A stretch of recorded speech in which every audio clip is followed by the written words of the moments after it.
देखो भाई, अब पढ़ने वाले हैं मैसूर राज्य के बारे में। ठीक है, मैसूर की शक्ति के बारे में पढ़ेंगे, एक स्वतंत्र राज्य के तौर पर ये कैसे उभरा, कैसे इन्होंने अपनी सीमा विस्तार करी, उनके राजवंश के बारे में, और 4 मैसूर अंगल युद्ध के बारे में जानने की कोशिश करेंगे। ठीक है, चलो स्टार्ट करते हैं। उससे पहले तो उत्तर मुगल काल में क्या चल रहा था? उत्तर मुगल काल में इससे पहले चल रहा था क्या? मुगल शासन। मुगल शासन। और भारत में, दक्षिण भारत की बात करें तो यहाँ पर चल रहा था विजयनगर और बाहुनी साम्राज्य। तो इन दोनों में एक युद्ध होता है जिसको हम तालीकोटा युद्ध के नाम से जानते हैं। ठीक है, युद्ध होने के बाद विजयनगर का विखंडन होने लगता है, तो कई छोटे छोटे राज्य वहां से उभरने लगते हैं, उसमें से था एक मैसूर। ठीक है, ये स्टोरी आपके समझ आई? स्टार्ट करते हैं। मैसूर साम्राज्य कैसे अपनी सीमा का विस्तार करता है और इसके राजवंश के बारे में समझ लेते हैं। उससे पहले देखो दक्षिण भारत में क्या स्थिति थी वो देख लो। देखो यहाँ की बात करें तो यहाँ पर मद्रास था। मद्रास में कौन शासन कर रहे थे? अंग्रेज। ठीक है, व्यापार अपना व्यापारिक तौर पर ये आए थे, धीरे धीरे आपको पता है दक्षिण भारत में ही आए थे। ठीक है, और उस टाइम हैदराबाद में कौन राज कर रहे थे? तो नवाब कर रहे थे। ठीक है, इनके बारे में भी आपको पढ़ाऊंगा, मैंने आपको पढ़ा भी दिया है, बंगाल विजय में भी है, मैंने आपको पढ़ाया है। ठीक है, और देखो आपको सब में इम्पोर्टेंट पहले तो आपको लोकेशन पता होनी चाहिए। लोकेशन नहीं पता रहेगी तो आप भटक जाओगे, है ना। देखो शुरू से मैं बताता हूँ आपको लोकेशन। एक मिनट रेजर कर लेते हैं। देखो दक्षिण भारत में क्या स्थिति, यहाँ पर चल रहा था भाई मराठाओं का राज। ठीक है, यहाँ पर चल रहा था हैदराबाद में नवाबों का शासन। ठीक है, नवाबों का शासन चल रहा था। मैसूर में तो आपको भी बताएंगे हम किसका शासन है। और मद्रास में चल रहा था अंग्रेजों का शासन। ठीक है, तो चारों तरफ से क्या है, मैसूर घिरा पड़ा है। ठीक है, और यहीं पर ये अपनी शक्ति का क्या करता है, विस्तार करता है, जो अंग्रेजों को पसंद नहीं आता, इसलिए युद्ध होता है। अंग्रेज जो होते हैं, अंग्रेज का जो व्यापार का केंद्र था वो यही था। ठीक है, अब यहाँ पर ये केंद्र ही गिर जाएगा तो व्यापार कहाँ से करेंगे? ठीक है, और बंगाल पे तो इन्होंने अब राज ही कर लिया है। अब इनको पता है कि अब भारत से नहीं जाना है, यहाँ पर टिककर शासन करना है, तो इसलिए होते हैं अंगल मैसूर युद्ध। ठीक है, अंगल मैसूर युद्ध इसी कारण होते हैं। देखो सबसे पहला कारण मैं आपको बताऊंगा और आप कहोगे हाँ आप बिल्कुल करेक्ट बता रहे थे। चलिए अपनी वीडियो अब आगे स्टार्ट करते हैं। देखो एक चीज और मैं बता देता हूँ। पहले अंग्रेज है जो जो उत्पादक केंद्र था आपका, जो उत्पादक केंद्र था कौन सा? बंगाल। उस पर धीरे धीरे अपनी सत्ता को क्या करते हैं, मजबूत करते हैं। फिर ये इनको पता लगता है कि मैसूर शक्ति यहाँ पर उभर रही है, तो ये धीरे धीरे इसको भी पराजित कर देते हैं। और मराठाओं निजाम को ये अपने साथ ले तो लेते हैं। ठीक है, कहीं ना कहीं इनको ले अपने साथ मिला लेते हैं, लेकिन इनको पता था कि ये हमारे आगे चल के ये हमारे लिए हानिकारक बन सकते हैं, तो ये भाई मराठा को भी पराजित कर देते हैं। ठीक है, अब इनको पता लगता है कि पंजाब में एक शक्ति उभर रही है जिसका नाम है सिख समुदाय, ये उनको भी पराजित कर देते। मतलब टोटली भारत को धीरे धीरे क्या कर देते, खोखला कर देते भाई धीरे धीरे। ठीक है, जो सोने की चिड़िया था भारत, उसका क्या कर देते, बिल्कुल खाली कर देते हैं। और कुछ ऐसी नीति लगाते भारत पे कि चलो बात की बात है वो आपको बाद में बताई जाएगी। ठीक है, नहीं तो आप कंफ्यूज हो जाओगे क्या कि ये क्या चीज़, आप नेट पे सर्च करने लग जाओगे। ठीक है, चलो अब हम आगे बढ़ते हैं। मैसूर के बारे में पढ़ते हैं हम आगे। ठीक है, एक मिनट। हाँ, मैसूर के बारे में पढ़ते हैं हम आगे और जानेंगे इसके राजवंश, और फिर जानेंगे अगल मैसूर युद्ध के बारे में। मराठा आपको करा दिया है और बंगाल के बारे में भी आपको बता दिया, पलासी और बक्सर के युद्ध के बारे में। देखो हमने जान लिया था कि मैसूर का उद्भव कैसे हुआ। ठीक है, अब उनके राजवंश के बारे में जान लेते हैं। तो मैसूर में एक राजवंश था जिसका नाम था वडियार वंश। ठीक है, वडियार वंश, जो उसके शासक थे वो थे चिक्का कृष्ण राज, जिसके 2 सेनापति थे, नंदराज देवराज। ठीक है, देवराज जो वास्तविक शक्ति थी वो किसके पास थी? देवराज के बाद। चिक्का कृष्ण राज की मृत्यु के बाद देवराज को अगला शासक बनाया जाता है। ठीक है, और इसकी सेना में एक व्यक्ति शामिल होता है जिसका नाम क्या होता है? हैदर अली। हैदर अली अभी सुनना है इसके बारे में। ठीक है, सेनापति के रूप में भर्ती होता है। तो ठीक है, 1755 में फ्रांस के साथ डिंडीकुल में शस्त्रागार का निर्माण करता है। शस्त्रागार का मतलब क्या होता है? जहाँ शस्त्र रखे जाते हो। ठीक है, फिर क्या करता है, नंदराज की हत्या कर देता है। कब? 1760 में। अब आगे चलते हैं। अब भाई हैदर अली के बारे में सुन लो। ये एक ऐसा शासक था जिनने अंग्रेजों की नाक में दम कर रखा था। ठीक है, और इन्हें अपने क्षेत्र मैसूर का भी बहुत विस्तार किया, और जो अंगल मैसूर युद्ध का कारण बना। ठीक है, और मैसूर का वास्तविक स्थापक किसे माना जाता है? हैदर अली को। ठीक है, अब इसके नाम का अर्थ समझ लो आप। इसके नाम का अर्थ का, इसके नाम, जो इसका नाम है उसका अर्थ क्या है? ठीक है, भाई देखो, हैदर अली के नाम का जो अर्थ है उसका अर्थ है खून का प्यासा, ठीक है, ये याद रखना। खून का प्यासा या शेर खून का प्यासा है, ठीक है, ऐसा कुछ अर्थ है इसके नाम का। अब सुनो भाई, इनकी 1782 में मृत्यु हो जाती है। तो अगला शासक किसे बनाया जाता है? टीपू सुल्तान को बनाया जाता है। तो इनकी मृत्यु कैसे होती है? इनकी पीठ पे भाई कैंसर हो जाता है, ठीक है, जो किताबें कहती है हम वही कहते हैं। इनकी पीठ पे क्या हो जाता है भाई? कैंसर हो जाता है, जिसके कारण इनकी मृत्यु हो जाती है। और एक और बात जान लो, फर्स्ट मैसूर युद्ध में हैदर अली की जीत हुई थी, सेकंड में बराबरी हुई थी, ठीक है, उसके बाद ये मर गए थे। अगला सुल्तान किसे बनाया गया? तो टीपू सुल्तान को। टीपू सुल्तान के बारे में जान लो, शासनकाल आपके सामने लिखा है, ठीक है। इन्होंने सेना का विस्तार किया, 1500 से इन्हें 5000 कर दी भाई सेना, ठीक है। और थॉमस रो से बोलते हैं परेशान आत्मा भी बोलते हैं या अशांत आत्मा भी बोलते हैं, ठीक है। इन्होंने बादशाह की उपाधि ली 1782 में, ठीक है। इन्हें किसकी उपाधि ली? बादशाह की। और टीपू सुल्तान थे जिन्होंने अपने क्षेत्र का खूब विस्तार किया और योग्य शासक कहलाए, लेकिन ये युद्ध में हार जाते, ठीक है, हार जाते। फिर इनकी अंग्रेज क्या कर देते हैं? मृत्यु कर देते हैं। उसको हम बाद में पढ़ेंगे, ठीक है। भाई इतना इंपॉर्टेंट था मैसूर राज्य को जानने के लिए। जो इनके इंपॉर्टेंट जो एग्जाम में आते हैं आपके, है ना, जो कंपटीशन पेपर में आते हैं, वो आते हैं अंगल मैसूर युद्ध के बारे में, ठीक है। जो फर्स्ट है, जो सेकंड है, और जो थर्ड है, जो फोर्थ है, ठीक है, चारों के बारे में बात करेंगे, ठीक है। चलते हैं हम अब नेक्स्ट टॉपिक पे, हमारी सॉरी नेक्स्ट स्लाइड पर चलते हैं भाई हम अपनी। ये अब जान लिया था हमने मैसूर राज्य क्या था, उसके राज्यों के बारे में जान लिया था, ठीक है। उससे बाहर पेपर में कुछ नहीं आने वाला है एग्ज़ाम में, ठीक है। जब आप 4th सेमेस्टर के एग्ज़ाम दोगे उससे बाहर कुछ नहीं आने वाला है। रहा मैसूर अंगल युद्ध के बारे में, रहा अंगल मैसूर युद्ध के बारे में, तो उसको भी अभी क्लियर कर लेते हैं, ठीक है। वो युद्ध क्या था भाई? यहाँ पर एक बेसिक स्टोरी सुन लो प्रथम अंगल मैसूर युद्ध के ऊपर, ठीक है। थोड़ी बेसिक स्टोरी है, माइंड में आपके हरदम रहेगी। मैसूर अपने समय में बहुत प्रसिद्ध था, ठीक है। यहाँ पर काली मिर्च का उत्पादन होता था, ठीक है, मसालों का उत्पादन होता था, ठीक है, तो चंदनों की लकड़ी जैसे। तो अपने टाइम में मैसूर बहुत क्या था? प्रसिद्ध था। तो हर कोई इसको पाना चाहता था। जैसे ही मैसूर ने अपनी क्षेत्र विस्तार की तरफ कदम बढ़ाया, ठीक है, मैसूर क्या था? अपना क्षेत्र जब विस्तार कर रहा था, बहुत तेज़ी से अपना क्षेत्र विस्तार कर रहा था। ये बात पता लगती है किसको? मराठाओं को। और निज़ाम जो हैदराबाद के निज़ाम थे उसको, और जो मद्रास में बैठे अंग्रेज़ हैं जो अपनी कंपनी की स्थापना कर रहे हैं उनको। ऐसे में मैसूर अपनी शक्ति बढ़ा रहा है तो हमारे क्षेत्र को भी क्या कब्जे में कर लेगा। तो यही शंका अंग्रेज़ों ने और हैदराबाद के जो निज़ाम थे उनके दिमाग में बिठा दी कि भाई ऐसी ऐसी बात है। और अंग्रेज़ थे जो पाना चाहते थे किसको? मैसूर को पाना चाहते थे, ठीक है। तो ऐसे में वो अंग्रेज़ मराठा और जो नवाब है उनको अपनी तरफ कर लेते हैं।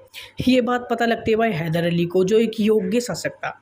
उनने अपनी कूटनीति का परिचय देते हुए मराठा और निज़ाम को अपनी तरफ कर लेता है और बदले में कुछ क्षेत्र दे देता है। और अंग्रेज़ होते हैं जो, वो एक षड्यंत्र बना के एक सीमा विवाद के मुद्दे को लेके, जो कर्नाटक सीमा विवाद का मुद्दा था उसको लेके अंग्रेज आक्रमण कर देते हैं मैसूर पर। यहाँ पर भाई जो मैसूर का शासक है जिसका नाम है हैदर अली, वो भी तैयार है भाई, ठीक है। और उसके साथ कौन है? मराठा है भाई, मराठा भी है, और जो हैदराबाद के नवाब है वो भी उनके साथ ही है।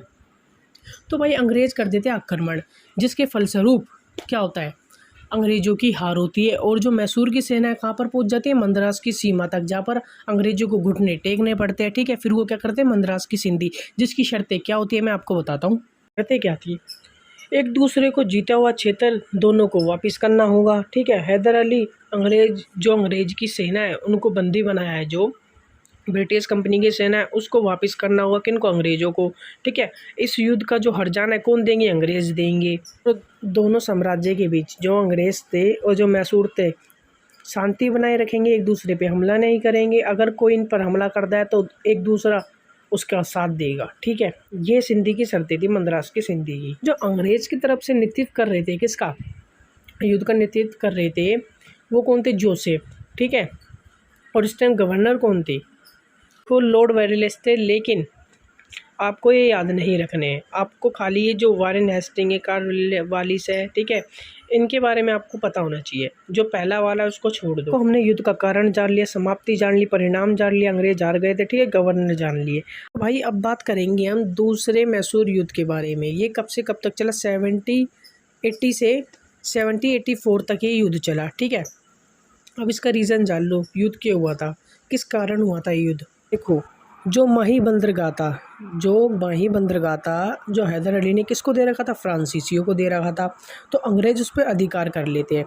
तो इस बात से हैदर अली क्या हो जाता है, नाराज़ हो जाता है। तो जो अंग्रेज़ों का मित्र राज्य है जिसका नाम है कर्नाटक, वो उस पर हमला कर देता है, ठीक है। कौन हमला कर देता है, हैदर अली। इसी डर से कर्नाटक के जो उस टाइम शासक थे, जिनका नाम था नवाब मोहम्मद अली, ठीक है, क्या नाम था, नवाब मोहम्मद अली, सहायता मांगते हैं किससे, अंग्रेज़ों से।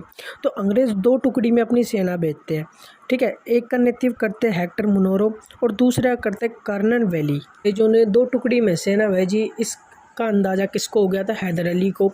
तो ये बात उन्होंने अपने पुत्र टीपू सुल्तान को बताई। तो टीपू सुल्तान मैसूर से आगे, मैसूर की सीमा पे किसको रोक लेता है, हेक्टर मुनोरो को, जो एक टुकड़ी में सेना ला रहे थे। तो जो हेक्टर मुनोरो की सेना को कौन हराता है, टीपू सुल्तान वहाँ पर उनकी सेना को पराजित कर देता है। और जो कर्नल वैली थे, अपनी सेना लेके पहुँचते कहाँ पर, मैसूर, ठीक है। कहाँ पर लेके पहुँचते, मैसूर। वहाँ पर कौन थे, हैदर अली थे। ये उनकी सेना को वहाँ पर पराजित कर देते हैं। यहाँ पर अंग्रेज़ों की हो जाती है हार। देखो, अभी स्टोरी ख़त्म नहीं हुई है, अभी देखना। करने के बाद देखो, जो बंगाल में प्लासी का युद्ध और बक्सर का युद्ध जीते हुए अंग्रेज़ थे, इतनी मुश्किल से हारने वाले नहीं थे। तो 1782 में वो आयरकूट के नेतृत्व में सेना भेजते हैं।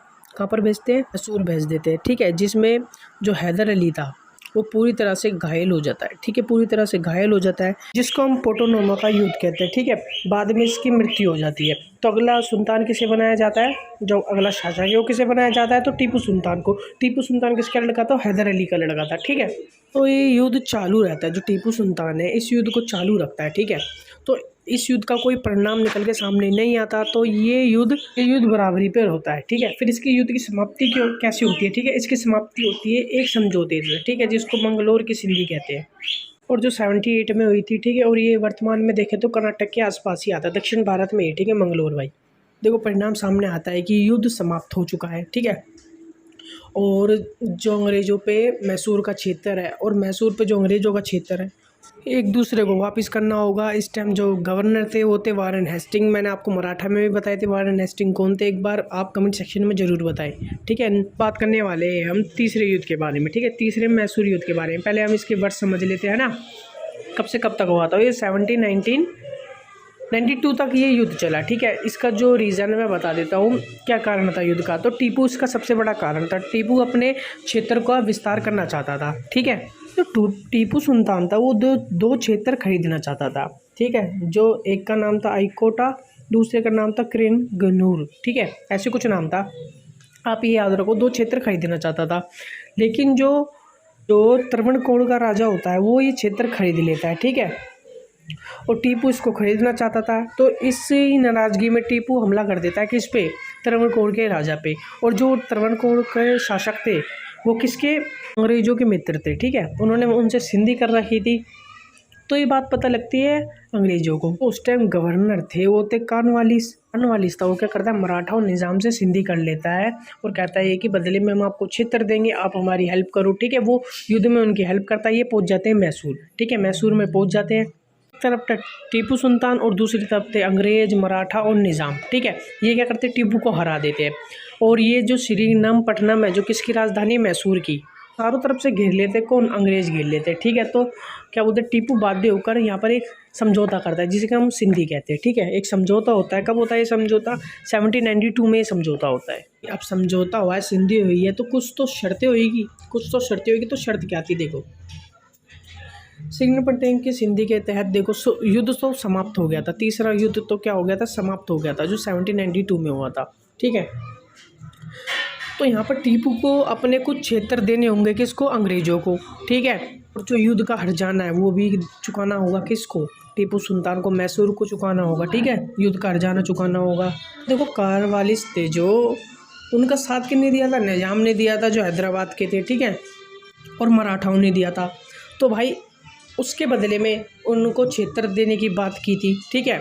तो कारवालिस यहाँ पर एक बात कहते हैं कि मैंने अपने शत्रुओं को अपना मित्र बनाया और उनको कुछ ऐसे क्षेत्र दे दिए जो किसी काम की नहीं है, मतलब, ठीक है, जो अयोग्य क्षेत्र है। अब बात करेंगे हमारे लास्ट युद्ध के बारे में।